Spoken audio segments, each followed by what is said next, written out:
لە کڵاو ڕۆژنەی نیشتیمانێکەوە بۆ گوڵەکانی نیشتیمان، لە کۆمەڵێ پارتیزانەوە بۆ پارتیزان و پێشمەرگە دێرینەکانی ڕۆژانی سەختی خەبات.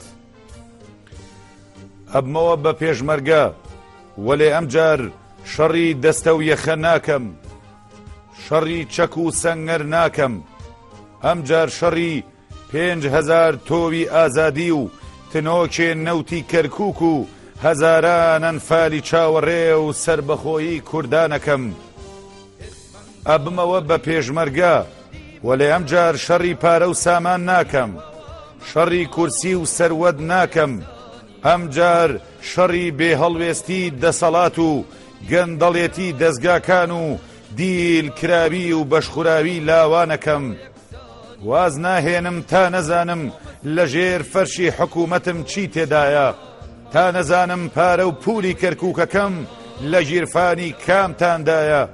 واز ناهێنم هەتا سپی خۆرەتاوم ڕان نەچەنێ و نەحیلێنێ، تا لاوانی وڵاتەکەم غوربەت دڵیان نەسووتێنێ.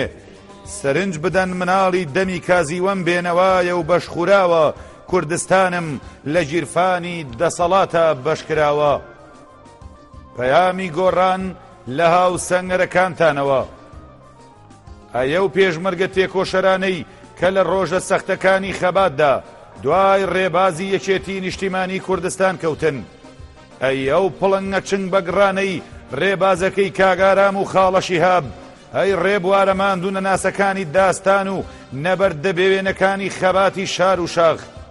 لە ژێر هەر فشار و بە بیانووی هەر شتێک بێ کە تا ئێستا نەگەڕاونەتەوە بۆ ڕێچکەڕێی ڕێبازەکەی هاوسەنگەرە شەهیدەکانتان، واز لە شتە زاتێکان بێنن کاتی بیان و هێنانەوەمان نییە، بۆ ئەوەی خەباتی بێوچانی ڕۆژە سەختەکانی شاخمان ڕازاوەتر و پرشنگدارتر بێ.